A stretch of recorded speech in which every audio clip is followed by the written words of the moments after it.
Salve, salve, loucura! A gente está começando o primeiro do Drop ao Tubo podcast. Nesse programa a gente fala tudo que todo surfista precisa para evoluir no surf 4 vezes mais rápido, desde o drop ao tubo. Eu sou o Hugo Zucarelli. E eu sou Gustavo Loconte, e no episódio de hoje vocês vão descobrir como eu fiz para evoluir o meu surf 4 vezes mais rápido. Acho que a primeira pergunta que eu acho que a gente tem que fazer aqui, Gustavo, é qual que é a diferença de evoluir e evoluir 4 vezes mais rápido? Cara, primeiramente o surf sempre foi um esporte onde ele foi taxado como muito difícil de evoluir, né? Então as pessoas sempre demoraram muito tempo para evoluir, por uma série de circunstâncias que a gente vai explicando aqui ao longo do nosso podcast, mas em geral as pessoas evoluem de uma forma muito lenta. Quando a gente consegue evoluir 4 vezes mais rápido, a gente consegue ter os benefícios, ter a parte boa do surf muito mais latente na gente, né? O surf fica muito mais interessante, muito mais impactante, muito mais cativante quando você consegue evoluir mais rápido. É como se o custo-benefício aumentasse. Basicamente isso. Quanto tempo ele demora para evoluir, né? Para ele sair do drop ao tubo, né? Quanto tempo de anos mesmo, de tempo cronológico, e quando é 4 vezes mais rápido, como que é essa conta aí? Como que fica? Cara, mais ou menos assim, ó, uma pessoa para ele aprender a ficar em pé, se ele for pelos métodos tradicionais, ele vai demorar aí uma média de. Vamos colocar uma pessoa que surfa como média a cada 15 dias, né? Que é a realidade aí do paulistano, que foi a minha realidade durante muito tempo. Ele surfando a cada 15 dias, um fim de semana sim, um fim de semana não, ele vai demorar aí uns 4 meses para ficar de pé, um ano para começar a direcionar a sua prancha para pegar a parede, de 4 a 5 anos para começar a fazer as primeiras manobras, e até hoje eu conheço caras que têm quase 15, 20 anos de surf e nunca pegaram um tubo. Então o tubo é algo assim muito difícil, né? Ele requer muitas habilidades. Então vamos colocar aí que você vai demorar uns 15 anos para pegar um tubo se você for um surfista dedicado. Depois dessa metodologia que eu desenvolvi e apliquei ela em mim mesmo, a gente consegue 4 vezes mais rápido. Então, aquele cara que demoraria 4 meses para ficar em pé, ele consegue ficar em um mês, né? Então, na segunda vez que ele for para a praia, se ele aplicar as técnicas corretas, se ele fizer os treinamentos que tem que ser feitos, se ele entender a essência que vem por trás da metodologia, ele consegue ficar em pé aí na sua segunda tentativa. A partir daí, o que ele demoraria um ano aí para conseguir pegar a primeira parede, conseguir correr a parede da onda, ele vai fazer em 3 meses aproximadamente. E as primeiras manobras que ele demoraria em torno de 5 anos, em um ano ele já vai estar conseguindo manobrar a sua prancha. E se ele continuar se dedicando, em 5 anos aí ele já está pegando tubo, que é uma coisa excepcional, uma vez que tem gente que surfa mais de 20 anos e nunca pegou. Então a ideia dessa estrutura, dessa metodologia é isso daí, trazer um esporte que é super difícil de aprender pelas vias tradicionais, um facilitador para que as pessoas tenham acesso a todas as coisas boas que o surf traz para a gente, né? E o que que é o cara que não está evoluindo? O que está acontecendo na vida dele? Quais são as situações que ele está vivendo no dia a dia que ele consegue detectar que ele não está evoluindo, né? Tipo, o que que acontece quando ele entra no mar e daí acontece alguma cena? Quais são as cenas que acontecem que ele pode olhar e falar assim, putz, então se o Gustavo falou que essa cena está acontecendo, significa que eu não estou evoluindo. Quais são essas cenas de não evolução? Qual o sintoma que mostra pro cara que ele tá ruim, né? Bom, a primeira coisa é o cara sair frustrado, né? O primeiro sentimento aí que o cara já percebe que acende aquela luzinha amarela é, meu, cara, não fiz a cabeça, né? Primeiro vamos definir o que é fazer a cabeça. Fazer a cabeça é aquele momento que você fica lembrando para ele pro resto do dia. Então você entrou no mar, independente do nível de surf que você esteja, quando você faz algo novo, quando você faz algo que é gostoso, vamos dizer assim, você fica com aquela lembrança latente, né? Pum, estoura uma bola assim na sua cabeça você fica lembrando daquilo lá pro resto do dia. Isso daí é o termo fazer a cabeça que a gente fala no surf, né? Então, quando você está aprendendo ali, às vezes só de você acertar um joelhinho, de você passar algumas horas no mar, isso já vai te fazer a cabeça. Então, pegando um cara bem iniciante, né, ele vai fazer a cabeça com algumas coisas simples, entrar no mar e ficar algumas horas, acertar um joelhinho, de repente acertar um drop. E o cara que é um pouco mais evoluído, quando ele já começa a fazer as primeiras manobras, correr uma parede, enfim, aquele momento que ele passou do estágio que ele está e dá um passinho para frente, isso daí faz a nossa cabeça, né? Então, se ele sai do mar de cabeça feita, ele está indo no caminho da evolução. Se ele sai frustrado, se ele sai com aquela sensação de que ele não conseguiu trazer isso para ele, que ele não aprendeu nada ali dentro do estágio que ele está, já é um sintoma, né? Uma luzinha amarela ali para ele piscando, ó, você está estagnado. Outra coisa é de uma certa forma comparação, né? O surf ele é muito comparativo, embora seja um esporte completamente individual, né, de prática individual, o ambiente é coletivo, né? Sempre tem um cara na água, sempre tem um brother que vai surfar com você, a namorada, enfim. E você acaba se comparando com ele. Então, se você está vendo o cara ali evoluindo mais rápido que você, fazendo movimentos que você ainda não faz, se conectando do mar de uma forma que você ainda não se conecta, você vai criando parâmetros e vai também estabelecendo aí o quanto que a sua evolução está lenta. Mas, em geral, o que a gente precisa prestar atenção aí é como que a pessoa está se conectando com o mar, né? Existem vários níveis de conexão aí que a gente vai ter que falar aqui, mas é o quanto que ele está se conectando com a prancha dele, quanto que ele está fazendo ele e a prancha deles virarem uma coisa só, né? Não ficar ali brigando com a prancha. Então ele se conectar com isso. Depois ele precisa se conectar com o mar, ele aprender a extrair energia do mar, né? Usar a energia do mar a seu favor. Aí o próximo passo, depois que ele aprendeu a usar a energia do mar a seu favor, é ele começar a gerar energia. E aí você vai criar o que a gente chama de sinergia, né? Então é você usar a sua energia mais energia do mar para se deslocar na onda. E aí depois você começa a extrair essa energia também. E por fim, você começa, o estágio mais alto é você levitar, né? Você ficar tão leve na onda que você não faz força, né? Que é aquele surf suave, aquele surf polido, que você vê que o cara não tá, que realmente ele tá deslizando, né? A gente usa muito o termo flow dentro do surf. O flow é aquela leveza, né? Aquele movimento sem fim, né? Ele é um movimento contínuo, um movimento infinito, assim. Então, o cara buscar isso daí é a grande sacada do surf, é o que mais dá prazer pra gente aí, é buscar esse flow. E você só consegue esse flow quando você está completamente conectado com a sua prancha, com o mar e com tudo que está acontecendo. Então, aí, o que a gente busca aí, em termos de evolução é basicamente isso. E por que que conhecer a sua história de evolução pode levar o surfista que está ouvindo e assistindo a gente evoluir mais rápido, né? Tanto a sua como outras pessoas, né? Por que que conhecer essas histórias faz com que esse surfista evolua 4 vezes mais rápido? Cara, eu acho que a primeira coisa que ajuda aí é a pessoa, porra, se esse cara conseguiu, eu também sou capaz.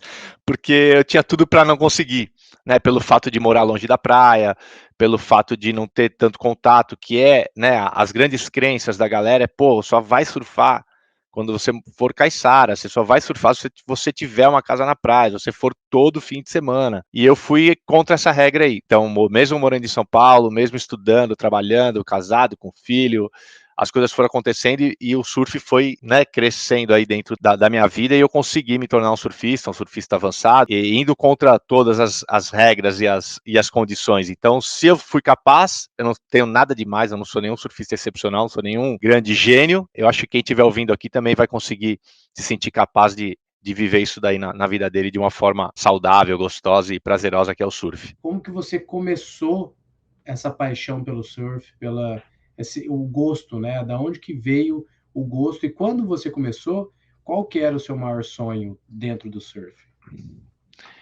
Cara, começou, né, vislumbrando puta, como eu posso explicar? Adolescência, né, cara? A gente tá tentando formar um estilo, tentando formar uma personalidade, e eu percebia que os caras que eu conhecia, que era a galera que pegava onda, né, que eu até chamo a raça do surf aí, tinham um estilo de vida diferenciado, né? Os caras eram menos apegados a valores materiais, os caras estavam querendo ir para a praia de fim de semana e voltava lá bronzeadão e sempre com um sorrisão no rosto, sempre na good vibes, cuidando da saúde. Eu via que o pessoal se ligava nisso, né? Não gostava de droga, não gostava de balada, não gostava de carro importado, né? Nem carro importado tinha na época, né? Mas era carro do ano. O rolê era outro. E aquilo lá me seduzia. Eu falava, cara, que esses caras vivem, né? Por que eles têm esse sorriso que eu não tenho aí? Por que eu sou um paulistano estressado e os caras são paulistanos tranquilos, né? Então veio daí. E aí, convivendo com essa galera, a gente vai descobrindo alguns valores muito legais, né?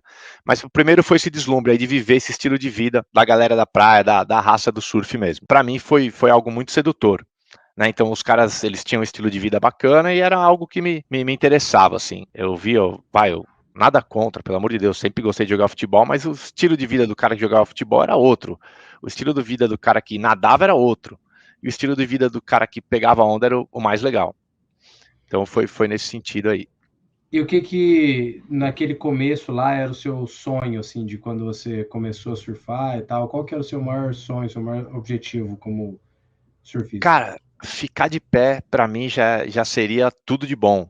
Eu, na época, comecei a andar de skate, e skate eu caía e me ralava inteiro e machucava. E aí as primeiras oportunidades que eu tive de surfar, eu demorei um tempo até ficar de pé também, pelos motivos que eu já citei, né? Pela dificuldade normal que é do surf. E quando eu fiquei de pé e caí, não me esborrachei, caí foi divertido e eu consegui dar risada das minhas quedas, consegui me divertir o tempo inteiro, mesmo tomando caldo, tomando pranchada na cabeça, ralando na areia, era algo divertido. Então, para mim, o ficar de pé já foi muito fascinante. E o surf, ele tem um pouco disso, né? Ele é até ruim falar isso, mas é espécie de uma droga, né? Quanto mais você tem, mais você quer.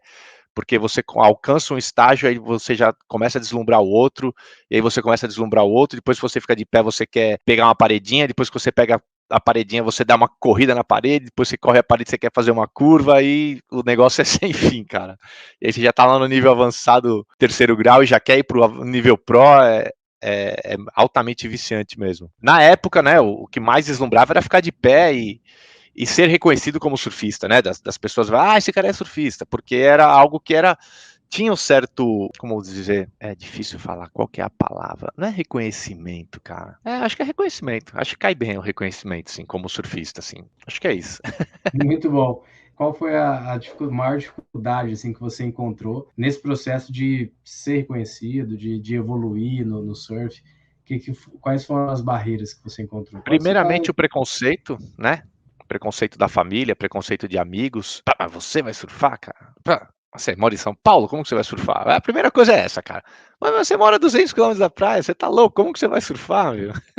Que mundo que você vive, né? O pessoal ainda tira um barato da sua cara. Então você superar isso daí era algo difícil. Depois era estar num ambiente, né? Porque uma vez que você não ninguém te apoia, cara, pelo contrário, quando você sofre o preconceito, você acaba se tornando a ovelha, né, a ovelha negra da família. Todo mundo se reúne de fim de semana, você vai pra praia. Todo mundo quer ir tomar cachaça, você quer ir dormir cedo. Todo mundo tá acordando 11 horas da manhã, você já tá voltando da praia. Então você encontrar um grupo de amigos que tem essa mesma pegada, que tá entrosado com você, para mim foi muito difícil, assim. Então eu tinha poucos amigos que surfavam. É aquilo que eu falo, é um esporte individual, mas é um esporte de prática coletiva. Então quanto mais gente tiver te incentivando, quanto mais pessoas ao seu redor você tiver aí, vão te ajudar nesse processo para você se manter, né?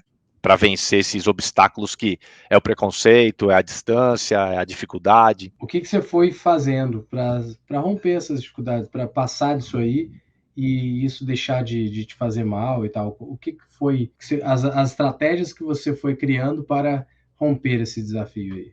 Cara, eu fui da forma mais intuitiva que existe, a tentativa e erro. O que demora pra caralho, cara. Ainda mais quando eu comecei, que a gente não tinha tanta informação, né? A gente não tinha opção de assistir tantos vídeos de filme, de surf, a gente tinha que estar presente na praia para ver alguém surfando, para tentar imitar. Então, se você tivesse numa praia que só tivesse cara ruim, você ia continuar ruim, porque você não tinha uma referência ali para você falar, bom, esse cara é o bom, deixa eu fazer igual esse cara.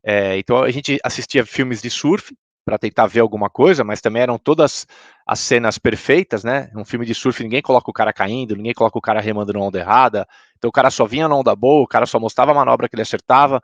Então a gente tinha referência sempre os profissionais, um profissional que é patrocinado, um profissional que já é reconhecido, que já tem todas as habilidades. Você não tinha filme de iniciante, filme de intermediário. Então você era muito longe a sua realidade de onde você se comparava. Então fica difícil, né? A mesma coisa você tá aprendendo a engatinhar e te coloca o Usain Bolt para você ver como que corre. Você vai falar, porra, como que eu vou chegar nisso daí, cara? Mal tô engatinhando aqui, o cara já quer que eu corra 100 metros em 10 segundos, entendeu?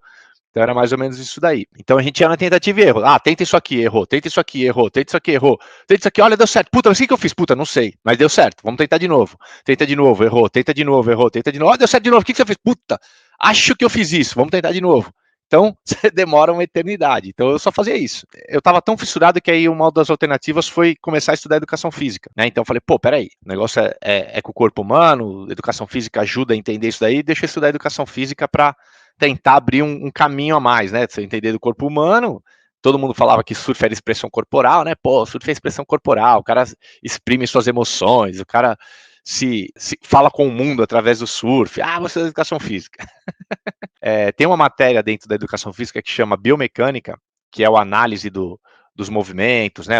Como que o corpo se comporta, que gera lesão, o que não gera, cada movimento do corpo, que músculo que ativa, enfim, essa matéria foi a que mais me linkou com o surf, porque eu comecei a ter um olhar mais criterioso. Então, antes eu olhava, tipo, sem muito critério, e com análise biomecânica eu comecei a entender, pô, o cara tá baixando agora, ó, quando ele abaixa acontece isso, quando ele vira acontece aquilo. Então, a educação física nesse sentido, né, de todas as 30 matérias que tem, uma me linkou muito com o surf, que foi a biomecânica. E a partir daí, comecei a comparar um pouco mais, né?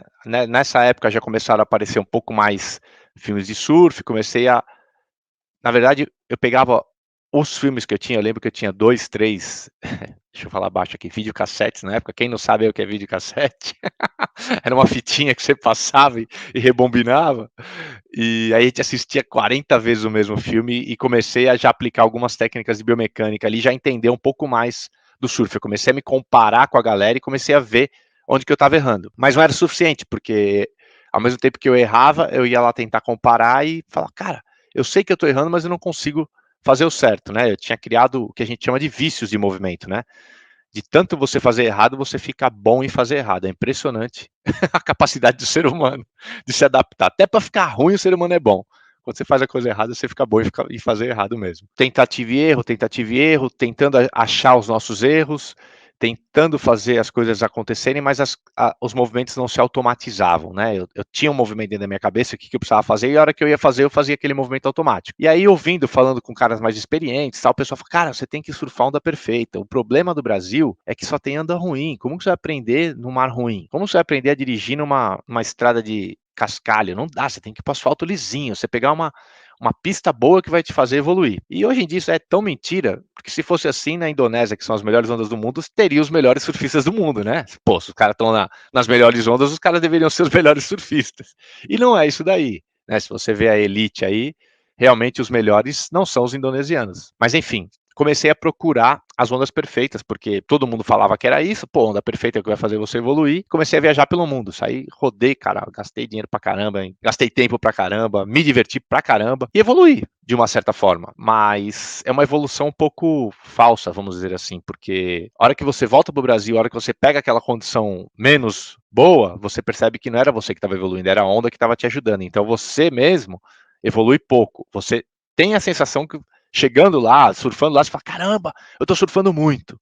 Nossa, eu tô foda. Aí a hora que você volta para o Brasil, você fala, pensando bem, não sou eu que evoluí. Então, eu digo que a onda faz uns 80% do serviço aí, mas os outros 20% você tem que melhorar mesmo. E numa dessas viagens aí, eu fui para a Austrália, que é um berço, né, do surf também, aí uma das maiores referências que existe. E numa dessas viagens que eu fiz para a Austrália, eu fui entrar na verdade, eu tava num lugar que era muito disputado as ondas e tinha que remar pra caramba, eu já tava super cansado, era o terceiro dia da viagem e eu já não aguentava mais a disputa por onda, gente fazendo a voltinha que a gente chama, né, roubando suas ondas, não respeitando você, e eu vi o pessoal pulando da pedra, e quando você pula da pedra ali, você já cai no lugar certo, você não precisa ficar remando, você não precisa ficar disputando onda, e eu falei, cara, eu vou pular dali, só que eu não sabia pular de lá, eu simplesmente peguei e fiquei olhando os 2, 3 dias dos caras pulando, e falei, é assim que faz, porra.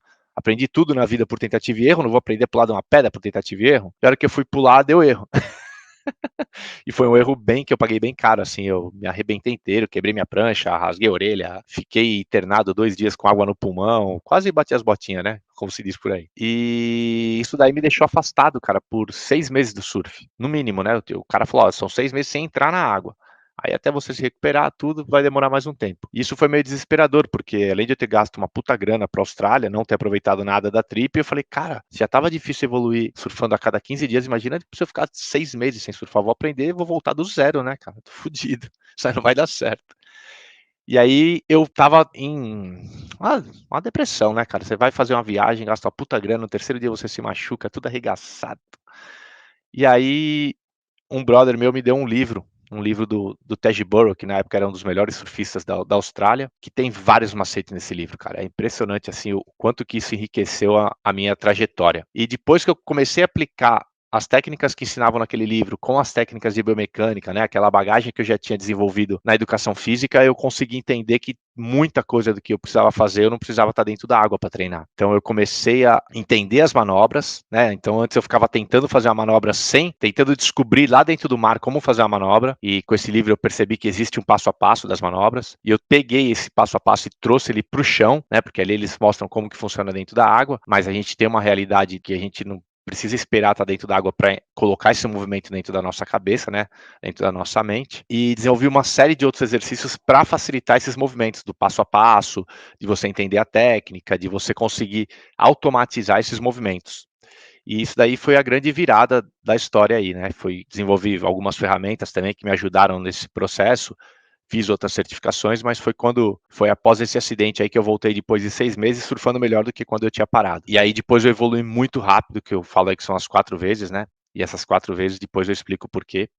Mas foi esse o, a grande virada da história aí. Então, você descobriu um método para evoluir, estando longe do mar, sem poder estar no mar, né, por causa do Sem poder acidente. entrar na água. Tá, então eu acho que agora eu gostaria de saber um pouco mais sobre esse método, o que que acontece, quais são esses 4 pilares que você tinha mencionado ali e o que que cada um deles faz para que realmente funcione esse método de evolução aí. A gente tem que partir de algumas premissas para que a gente consiga chegar nesse processo de evolução. O primeiro estágio, né, daquilo que eu falei sobre a conexão, é a pessoa se integrar com a prancha dela. Então, quanto menos ela tiver se debatendo com a prancha, mais ela tiver intimidade, igual um jogador de futebol que o cara sabe fazer embaixadinha, que o cara sabe dominar uma bola, mais ou menos é você com a sua prancha. Se você deita na prancha, a prancha escapa para um lado, você senta, cai para trás. Se você não domina a sua prancha, se você não consegue direcionar ela com uma certa velocidade, né? Eu quero mudar de direção, mas aí a prancha escapa. Eu quero mudar de direção, a prancha afunda a hora que eu estou remando. Então, o primeiro passo que o surfista tem que criar é a conexão com a prancha. Enquanto ele não se conectar com a prancha, enquanto ele não for íntimo da prancha, ele vai estar estagnado. Então ele começou a cada vez ficar mais evoluído, cada vez mais íntimo da prancha, ele está dando o primeiro passo em relação à evolução. E o legal disso é que o cara não precisa estar dentro do mar para fazer isso, surfando. Ele pode fazer numa piscina, por exemplo. Ele pode entrar numa piscina ali e ficar brincando com a prancha. Senta, vira para um lado, dá 2 remadinhas, senta e vira para o outro, rema devagar, rema rápido, vai criando essa intimidade com a prancha. Tá, ok, o cara criou intimidade com a prancha, ele vai perceber. É um pouco subjetivo, mas é o target do cara, é estar íntimo com a prancha, né? Você consegue perceber, se colocar 2 caras sentados, o cara que surfa e o cara que não surfa, você percebe quem tem mais intimidade com a prancha, correto? Então a gente tem aí, primeiro passo, a intimidade com a prancha. Depois vem a fase do equilíbrio. O equilíbrio, quando o cara tá começando a se equilibrar, ele fica estático, ele parece uma múmia, né? Ele engessa ali, pá!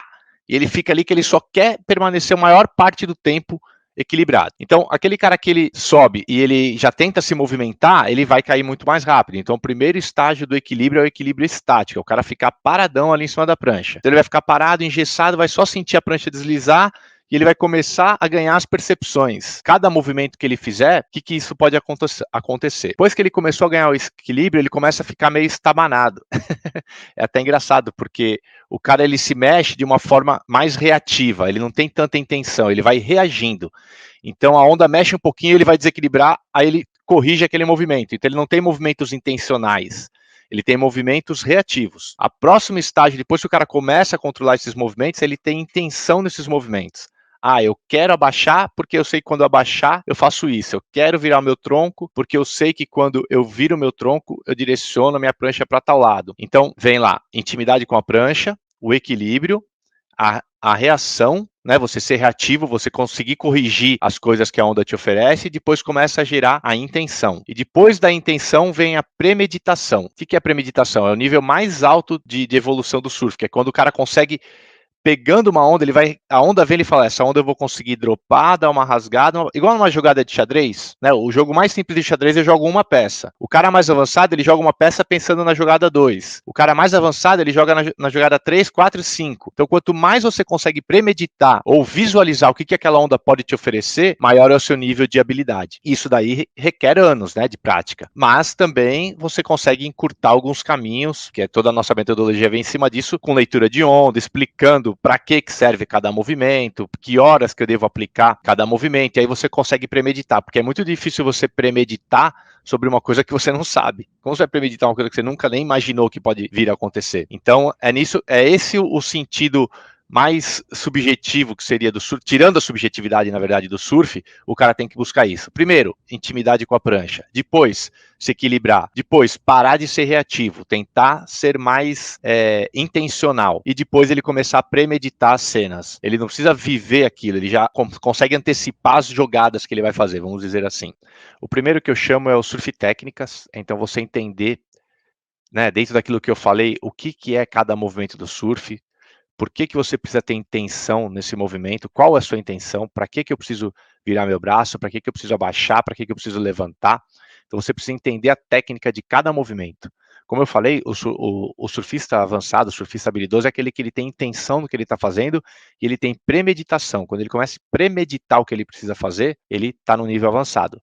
Só que não dá para premeditar o que eu não sei. Então eu tenho que saber o que eu tenho que fazer para eu conseguir premeditar, conseguir me antecipar diante de uma situação e não reagir àquela situação. Então as técnicas servem para isso daí. O surf técnicas ele fala sobre leitura de onda, ele fala sobre movimentação do corpo, né? Que hora baixar, que hora levantar, que hora eu faço força, que hora eu tiro força. Enfim, é um pilar muito importante você ter a técnica do que você quer treinar. Depois, tem um outro pilar que eu chamo que é o surf treino. O surf treino, ele é quando você põe, na verdade, em prática esses movimentos que você aprendeu, né? Então você pode simular os movimentos, você pode automatizar esses movimentos. A gente sabe que para a gente automatizar um movimento dentro da nossa cabeça, a gente precisa pelo menos repetir ele umas 200 vezes, 250 vezes. Quantas ondas o cara precisa pegar para repetir um movimento 200 vezes? E eu posso repetir esses movimentos no chão, posso repetir esses movimentos no skate simulador, na pranchinha de equilíbrio, depois eu vou falar um pouco mais sobre isso. Mas eu consigo repetir várias vezes esse movimento de forma automatizada, então eu vou treinando esses movimentos, daí o termo surf treino,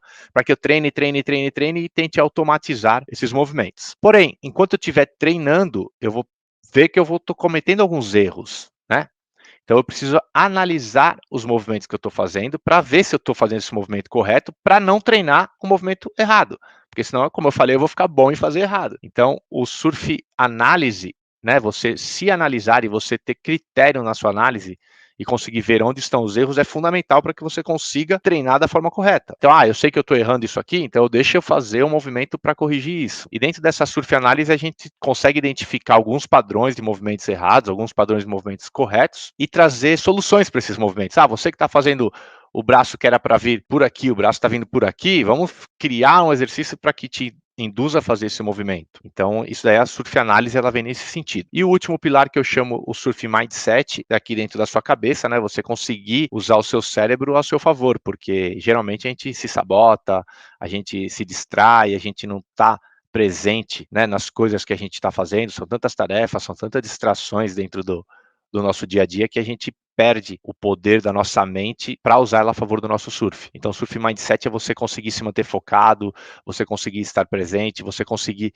mentalizar as coisas que você precisa fazer, né? A gente costuma falar que tudo que você faz na sua vida, primeiro tem que vir dentro da sua cabeça. Se você não se sentir capaz, se você não se visualizar, não deslumbrar aquela coisa dentro da sua cabeça, de você realizando aquilo, você nunca vai conseguir realizar. E é qualquer coisa que você vá fazer. Se aquilo não passar, se aquilo não for real, pelo menos para a sua cabeça que é possível, você não vai conseguir fazer. Então, a primeira tarefa que você tem que fazer é acreditar em você e criar, né, ferramentas para fazer isso daí cada vez ficar mais latente. Então, quando você usa esses 4 pilares aí, o surf técnica, o surf treino, a surf análise e o surf mindset, você sela. Quando você está errando por algum desses 4 motivos. Ou você não sabe o que tem que fazer, ou você não consegue fazer de forma intencional, ou você não sabe que você está fazendo errado, ou você não está premeditando, você não está imaginando aquilo acontecendo, você não está se sentindo capaz de fazer. E a hora que você sela isso daí, você consegue a evolução independente do nível que você está, né? Sensacional, cara. Muito boa explicação. Eu queria que você pudesse dar um exemplo de alguns alunos seus que praticaram isso e que notoriamente eles evoluíram 4 vezes mais rápido. Cara, tem alguns exemplos, né? Que acontece depois que a gente criou essa metodologia aí, que a gente começou a oferecer para as pessoas, a gente começou a ter os relatos, né? E o mais legal é porque esses relatos eles vêm através de imagens. Então, contra fatos são argumentos.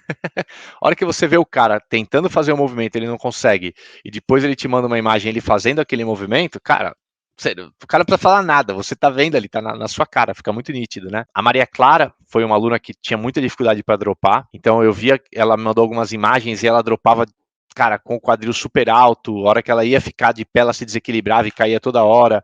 E depois eu passei as técnicas do drop para ela. Existe, né, alguns macetes que a gente tem que usar aí a nosso favor, algumas leis da física, né, embora seja muito instintivo o surf, tem algumas coisas que fisicamente faz sentido. E aí a hora que a pessoa cai aquela ficha, que ela, né, recebe aquele atalho, fala, puta, cara, puta, isso é muito óbvio, mas é porque é óbvio que eu consegui deduzir isso daí. Então a Maria Clara foi um exemplo muito legal de quem não estava conseguindo dropar e conseguiu dropar. Agora ela já está começando a sair daquela posição estática, está começando a direcionar já a sua prancha, então foi um avanço muito legal. Tem o avanço do Túlio também, que foi um aluno que errava muito na cavada. A cavada também é um movimento que é o que direciona, né? A hora que você dropa, que você tem que buscar a parede, essa primeira curva que a gente chama de cavada, todo mundo faz ela da forma mais intuitiva, que é direcionando com o braço da frente. Isso daí causa um desequilíbrio. E depois que o Túlio teve acesso a esse macete, ele começou a fazer ótimas cavadas e mudou muito o surf dele, porque agora ele pega a parede, já conseguiu sair daquela fase só ir reto e já tá pegando a parede, já tá fazendo os primeiros movimentos. Tem o movimento do Everton também, o Everton tinha vários vícios, então aprendeu muito na tentativa e erro, aprendeu com os vícios, e a gente foi passando alguns educativos para ele, alguns corretivos, né, legal falar isso daí, que existem exercícios que educam um movimento que você nunca fez, então ele te ensina, te facilita você fazer um movimento que você não tem no seu repertório, ou ele tira um vício. Eu tenho mania de toda hora que eu virar, eu viro com a mão assim, mas a hora que eu viro com a mão assim tem uma certa implicância. E aí a gente faz exercícios para que você corrija aquele movimento e pare de virar com a mão assim, comece a virar com a mão assim, que isso daí tem um outro sentido. Então, eu passei alguns corretivos para eles, alguns educativos de movimentos que ele não tinha, e ele evoluiu super bem também, já fazendo movimentos sem os vícios que ele trazia antes aí. É basicamente isso, quando a gente consegue ver a imagem da pessoa que estava só estático na prancha, já começar a se movimentar. Aí o outro que ia fazer um movimento, ele não sabia que o braço dele tinha que ajudar ele no movimento, ele começa a fazer aquele movimento e começa a ter intenção no que ele está fazendo. Então acho que esses três aí são exemplos da galera que conseguiu evoluir, assim, vindo de uma forma bem rápida. Você estava do lado deles ou não estava do lado deles, ou você estava no mesmo mar que eles? Se alguém estiver pensando, né, mas você ajudou de alguma forma, qual que é esse seu ajudar aí, né, para o cara entender que, de repente, ele realmente também consegue da onde ele estiver, né? Cara, foi tudo remoto, foi tudo graças à tecnologia que a gente tem disponível hoje em dia. Tudo foi passado por videoaulas, né? Então, os caras receberam o Surf Técnicas através de vídeos, recebendo as técnicas, os movimentos, o passo a passo, né? Você pegar um movimento que é grande e complexo, a hora que você quebra ele em 3, 4 movimentos, fica muito mais fácil de você entender. Depois você soma esses movimentos e sai um movimento completo. Então, o passo a passo é isso: você pegar algo complexo, dividir em 4 pequenos movimentos simples, e depois você soma, você faz aquele movimento final. Então, eles receberam isso por vídeo aula, né? Eu gravei isso daí, passo a passo de cada manobra, de cada movimento. Receberam também aulas a respeito de leitura de ondas, de como e por que fazer cada movimento. Muitas pessoas associam manobras no surf com acrobacias, exibicionismo, e não tem nada a ver. As manobras, elas servem simplesmente para você se perpetuar na onda e extrair o máximo de energia que aquela onda pode te trazer, e eles aprenderam sobre isso também. As videoanálises, né, eu precisei ver onde eles estavam errando, porque é muito difícil uma pessoa identificar o seu próprio erro, então eu consegui ver neles os erros e conseguir apontar, ó, tá vendo aqui? Vamos comparar aqui. Aí a gente pega a imagem do cara e pega a imagem do surfista avançado. Então, às vezes eu tenho essa imagem, às vezes eu pego de algum campeonato, de algum cara que já é uma referência do surf, e a gente compara, ó, tá vendo que o cara faz isso, e quando ele faz isso, acontece isso, isso, isso. Vamos tentar fazer isso daí? E aí a gente vai mostrando, né, uma forma que com certeza dá certo, de uma forma que é dúvida se dá certo. E a gente faz exercícios para chegar naquele movimento, e depois de estarem em contato, né, de todo mundo fazer parte de um grupo, um trocando ideia com o outro, um incentivando o outro, um puxando o ritmo do outro, mesmo um morando no sul, outro morando em Minas, outro morando em Minas, tá, cara? Eu falei Minas e a menina mora em Minas mesmo. Esse ambiente aí de um ajudar o outro também é algo que enriquece muito. Eu nunca encontrei com eles pessoalmente, foi tudo remoto, graças à tecnologia, graças à internet, a gente conseguiu fazer essas coisas acontecerem. Como que é o jeito errado da galera tentar evoluir no surf? Primeiramente, não seguir o meu caminho.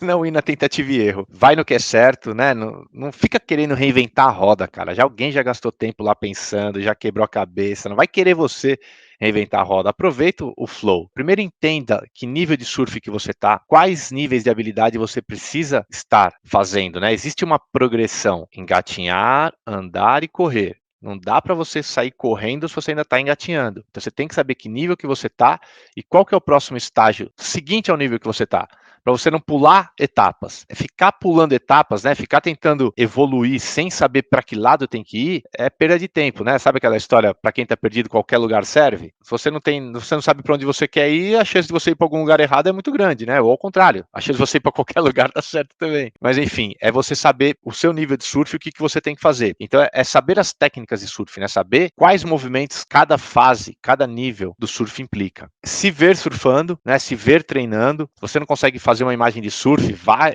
treinar no chão, vai treinar no seu skate simulador, você tem que se ver você se movimentando. Eu até costumo brincar que quando você vai pentear o cabelo sem espelho, é a mesma coisa, você faz lá um puta de um topete achando que tá arrebentando, na hora que você sai na rua o cabelo tá dividido no meio, porque você não tinha um espelho ali para ter o seu feedback, entendeu? Então é muito importante você se ver, né, surfando, se ver você se movimentando, porque às vezes você tá agachando nada e acha que tá agachando super. Por fim, corrigir esses erros, né? Se você não tiver focado em corrigir o que você está errando, você vai ficar estagnado, né? E aí, mais uma vez, volto a falar, vai ficar bom em fazer errado e vai perder tempo. Então é basicamente isso, cara. Não fique na tentativa e erro. Vá onde já sabe que é o certo, saiba o que tem que fazer, respeite o nível que você está e quais são os próximos níveis que você precisa galgar, se veja treinando e corrija seus erros. E agora, então, deixa a sua dica final aí para a gente encerrar esse quadro do podcast aí. Bom, primeiramente eu queria agradecer você, né, de participar aí comigo, e queria falar para a galera seguir aqui esse podcast, porque a gente vai fazer ele semanalmente. Então, toda semana a gente vai ter vários insights, vários bate-papos aqui para enriquecer esse processo de evolução, para acelerar, que é o mais importante, né? A gente costuma dizer assim que surfar é super divertido, mas surfar bem é mais divertido ainda, cara. Então, quando você surfa bem, você se diverte mais. Então, quanto antes você conseguir surfar bem, mais rápido você vai se divertir, entendeu? Então, não fica perdendo tempo, cara. Ouve aqui, ó, está no trânsito, tá no banheiro, tá preparando a janta, põe o fonezinho de ouvido, fica ouvindo a nossa ideia. Quem puder também pode assistir, porque é com imagens. Então, fica aí o convite para as próximas semanas aí, que teremos muitas semanas pela frente de bate-papo aqui sobre surf e evolução. É isso aí. Então, se você já tem aí um colega, uma namorada, um namorado que surfa, que tá a fim de evoluir, já encaminha esse podcast para essa pessoa, para entender aí a história do Gustavo e por que conhecer a história de outros surfistas avançados faz você evoluir 4 vezes mais rápido, né?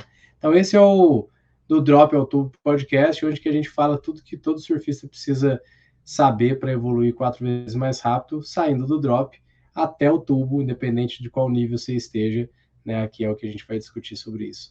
Grande abraço, sou o Hugo. Mahalo, galera. Gustavo aqui, finalizando esse primeiro episódio. Fiquem com Deus.